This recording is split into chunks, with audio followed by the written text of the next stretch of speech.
अब जब हमने नोड को इंस्टॉल कर लिया अपने सिस्टम के अंदर, सबसे पहले हम बात करने वाले हैं नोड रेपल के बारे में। अब रेपल के बारे में ऑलरेडी हमने सीखा था जब हमने जावास्क्रिप्ट की बात की थी। रेपल का मतलब होता है read, evaluate, print and loop. तो रेपल की बात हमने तब की थी जब हमने अपने ब्राउज़र के अंदर अपने जावास्क्रिप्ट को लिखकर एग्जीक्यूट किया था। तो वैसा ही जैसे हमारे ब्राउज़र के अंदर कंसोल विंडो होती है, वैसी ही एक विंडो हमें नोड प्रोवाइड करता है। और उस विंडो को खोलने के लिए हम सिंपली लिखते हैं नोड, और जैसे हम अपने टर्मिनल के अंदर नोड लिखेंगे हमारे लिए इस तरीके की कुछ विंडो खुल जाएगी। तो यहाँ पर उसी तरीके का सिस्टम हमारे लिए आ जाएगा जैसा हमारी रेपल विंडो हमें ब्राउज़र के अंदर दिखती है। तो ये नोड का इक्विवेलेंट है for the browser console part. अब यहाँ पर हम वैसे ही कमांड्स लिख सकते हैं जैसे हम अपने ब्राउज़र के कंसोल में लिखते थे, पर उससे पहले जो हमारी टर्मिनल की नॉर्मल कमांड्स हैं वो ये रिकॉग्नाइज नहीं करेगा, क्योंकि नोड लिखकर हम अपने टर्मिनल से दूर चले जाते हैं और हम नोड की दुनिया में चले जाते हैं। नोड यानी हम जावास्क्रिप्ट की दुनिया में आ गए हैं। जावास्क्रिप्ट की दुनिया में अगर हम ls कमांड लिखेंगे तो ls कमांड का कोई मतलब नहीं है, क्योंकि जावास्क्रिप्ट के लिए ls का कोई मतलब नहीं है। ls तो टर्मिनल की कमांड होती है, तो इसीलिए यहाँ पर आएगा ls नॉट डिफाइंड।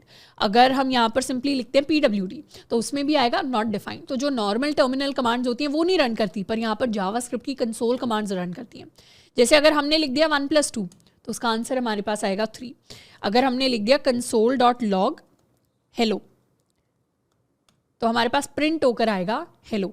हम चाहें तो यहाँ पर वेरिएबल्स डिफाइन कर सकते हैं, हम चाहें तो 2 स्ट्रिंग्स को हम कॉन्कैटिनेट कर सकते हैं। हेलो श्रद्धा, तो ये सिंगल स्ट्रिंग बन के हमारे पास आ गया।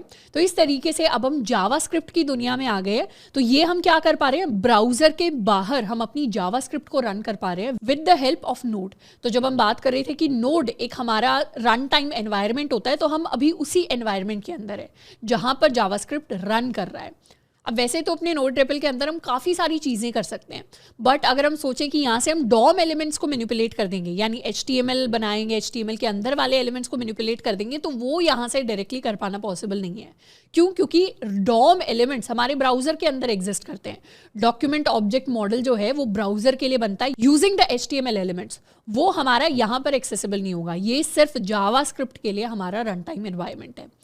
इसीलिए यहाँ पर अगर हम सोचें कि हमारी विंडो ऑब्जेक्ट को हमें एक्सेस करना है, तो विंडो ऑब्जेक्ट हमारे रेपल के अंदर एग्जिस्ट नहीं करती, पर उसका एक इक्विवेलेंट एग्जिस्ट करता है जिसको हम कहते हैं अपनी ग्लोबल ऑब्जेक्ट।